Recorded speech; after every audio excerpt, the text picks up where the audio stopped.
4-kurs jamoasiga 10 ball bilan baho berishdi. Rahmat.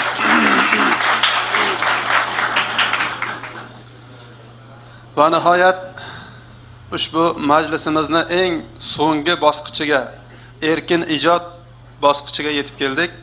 Bu erkin ijod bosqichini 4-kurs talabalari boshlab beradilar.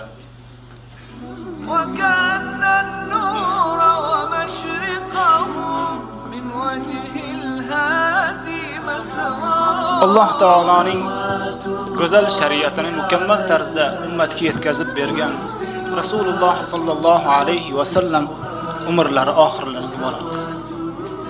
U zot kasalliklari og'irlashgach, barcha ayollarini to'plab, suyuklik onamiz Oyisha radhiyallohu anha uylarida qolishlikka izn so'radilar. Ayollari rozi bo'lishdi.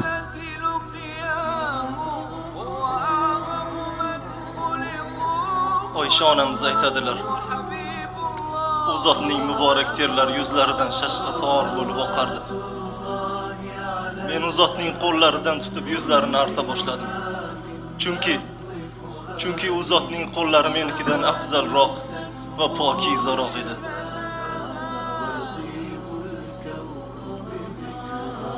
İnsanlar masjidda u zotga intizor bo'lib o'tirishardi.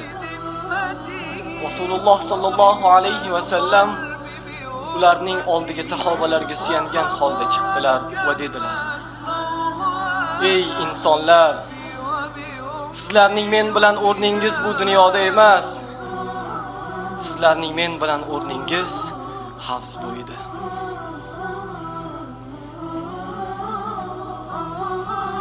Yana aytdilar: Ey insonlar, as-solah, as-solah va ma malakat aymanukum. Namozga xushyor bo'ling. Namozga mustahkam bo'ling. Qo'l ostingizdagilarga yaxshi munosabatda bo'ling. Ey insonlar, ayollar haqida Allohdan qo'rqing. Sizlarga ayollarga yaxshi munosabatda bo'lishni vasiyat qilaman. Rasululloh sallallohu alayhi va sallam Alloh taolo o'z bandasiga dunyoda qolish yoki o'zining huzuriga qaytish ixtiyorini berdi. Bandasi Allohning huzurini ixtiyor qildi dedilar.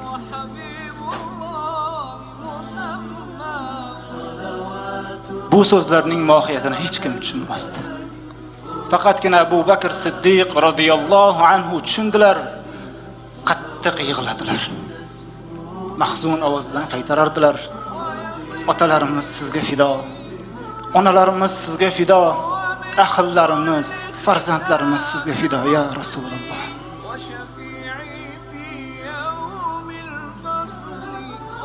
Rasululloh sallallohu alayhi va sallamning ummatlarga qaratayotgan so'nggi so'zlari: Ey insonlar, to qiyomatga qadar ergashadigan ummatimning har biriga mendan salom ayting. To qiyomatgacha menga ergashadigan ummatimning har biriga mendan salom ayting.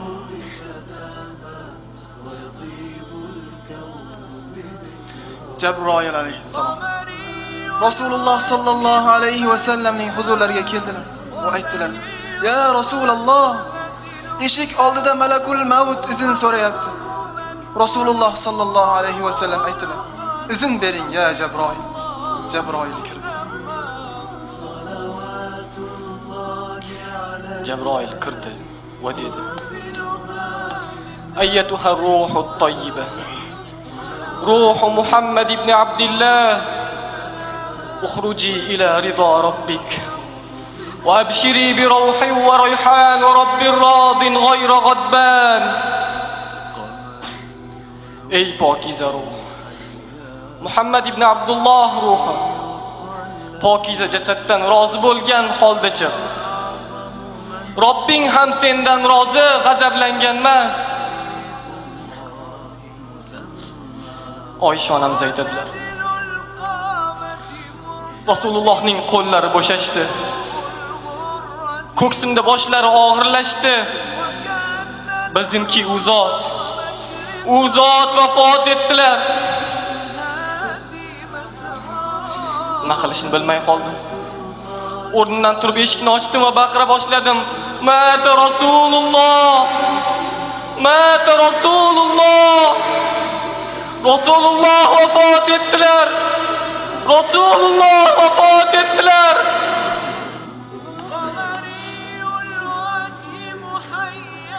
Har tomondan Rasululloh vafot etdilar. Rasululloh vafot etdilar degan so'zlar tarqalardi. Bu holatda hattoki Hazrat Umardek zot ham o'zlarini tuta olmadilar. Va odamlarga qarab baqirardilar. Yo'q, Rasululloh o'lmaganlar. Rasululloh tiriklar. U zot faqat behush yotibdilar xolos. Kim Rasulullohni o'ldi dedi. Men o'zim uni kallasini olaman. Rasululloh Musa Robbisining huzuriga 40 kun borib qaytgani kabi Rasululloh ham Robbilarining huzuriga ketdilar. Vallohi Rasululloh qaytadilar. Shu so'zlarni tarqatganlardir. Oyoq qo'llarini o'zlari kesadilar. Hazrat Umar radhiyallohu anhu aytilgan bu keskin so'zlar Rasululloh sallallohu alayhi va sallamga bo'lgan jo'shqin muhabbatlardan qaynab chiqardi. Bu insonlarga barcha sohada ustoz bo'lgan sahobalar tomonidan yo'l qo'yilgan kamchilik emas, balki ularning Rasululloh sallallohu alayhi va sallamga bo'lgan muhabbatlarining naqadar yuksakligidan dalolat edi. Zero sahobalar chin muhabbat borasida ham bizga ustoz bo'ldilar.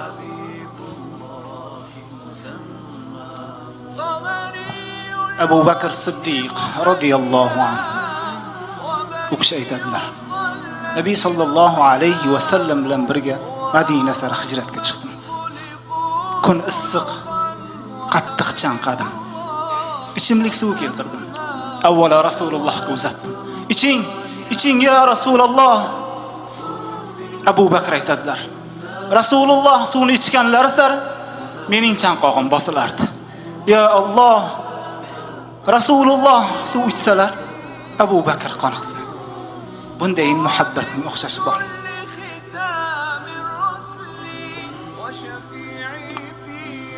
Uhud jang maydoniga ansorlardan bo'lgan bir ayol kirib keldi. Va baland ovozda dedi: "Menga Rasulullohni ko'rsating. Rasululloh omonmilar? Rasululloh qanilar?" U ayolning yo'lini to'sishning imkoni yo'q edi. U ayol shiddat bilan borayotgan jang bo'roni ostida suyukligi Habibi Nabiy alayhissalomni izlayotgan. U ayolga aytildi: "Otang shahid bo'ldi. Ering shahid bo'ldi. O'g'ling shahid bo'ldi." Ayol o'z-o'zlariga parvo qilmasdi. Nihoyat Habibi Nabiy sallallohu alayhi va sallamni ko'rganida u zotning etaklaridan mahkam ushlab, onam sizga fido bo'lsin ya Rasululloh. Siz omon ekansiz. Men boshqa musibatlarga parvo qilmayman dedi. Bunday betakor muhabbat yana qayda bor?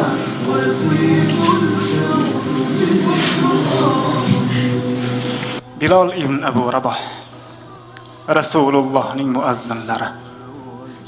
Sarvar koinot sallallohu alayhi va sallam vafot etganlaridan keyin Bilal azon ayta olmay qoldilar. Atrofga qaraganlarda har bir narsa u zotga Rasulullohni eslatardi. Shu sabab Madinani tark etishga majbur bo'ldilar. Umar ibn Xattob radhiyallohu anhu amirlik davrlarida Bilal Madinaga qaytib keldilar. Bundan xabar topgan Hazrati Bilal nihoyatda xursand bo'ldilar. Masjid sari kirib kelgan Bilalni kutib olgani o'zlari chiqdilar. Marhabo ey Bilal. Ikki do'st o'zaro suhbatlashib bo'lishgach, Hazrati Bilaldan ilk iltimos qilingan narsa shu bo'ldi. Ey Bilal, ey Rasulullohning muazzinlari, bizlarga bir azon aytib bering. Rasululloh davrlarini bizlarga bir eslating. O'sha davrlarni bir eslaylik. Hazrati Bilal aytdilar: "Ey mu'minlar amiri, o'tinaman sizdan. Meni bunga majburlamang. Ko'zim Rasulullohga tushmasa azon ayta olmayman. Shu vaqt masjid ichiga Rasululloh sallallohu alayhi va sallamning nabiralari Husayn radhiyallohu anhu kirib keldilar. Uni ko'rgan Bilal radhiyallohu anhu yig'lab yubordilar. Chunki Husaynning nurli yuzidan Rasulullohning timsollari balqib turardi. Husayn ham ko'rib xursand bo'ldi. U ham ilk so'ragan iltimosi shu bo'ldi. Ey bobomning muazzinlari, ey Bilal, bizlarga bir azon aytib bering. Bizlarga Rasululloh davrlarini bir eslating. Endi bu iltimosni rad qilishning imkoni yo'q edi. Chunki bu iltimos Habibullohning suyuklik nabiralari Husayn radhiyallohu anhu taraflaridan so'ralayotgan edi. Rad etishga unamagan Bilal radhiyallohu anhu azonga shaylandilar. Jarangdor ovozlari bilan azon ayta boshladilar. Allohu akbar. Allohu akbar. Bu tanish ovozdan butun Madina larzaga keldi. Yosh, qari, erkak, ayol, hatto go'daklar masjid sari yugurishar, hayqirishardi. Rasululloh qaytib keldilar. Rasululloh qaytib keldilar. Madina ahli masjid sari oqib kelardi. Hamma yig'lagan. Hazrati Bilal bu holatdan xushlarini yo'qotdilar.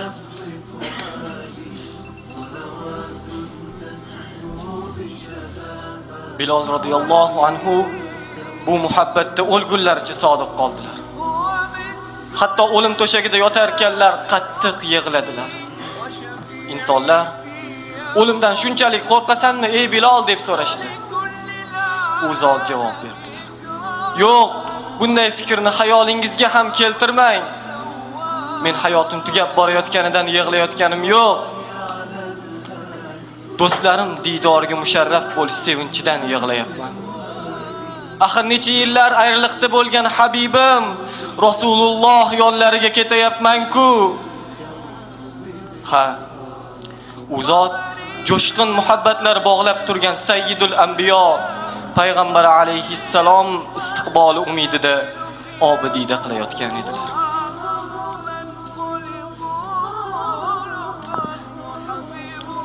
Bu sahobalar tarafidan Rasululloh sallallohu alayhi va sallamga bo'lgan cheksiz muhabbatlari namunasi edi.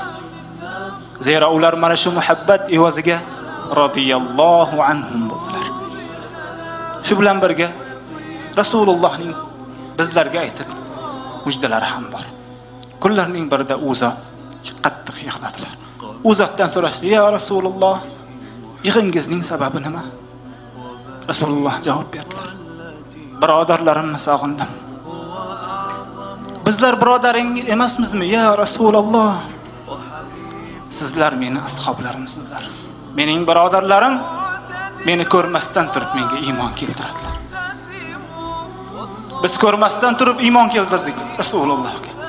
Ko'rmasdan turib muhabbat qo'ydik u zot sallallohu alayhi vasallam. Shu bilan birga men Rasulullohning haq ummatiman degan har bir musulmonga u zotning muborak salomlarini yetkazmoqchimiz. Assalomu alaykum va rahmatullohi va barakatuh.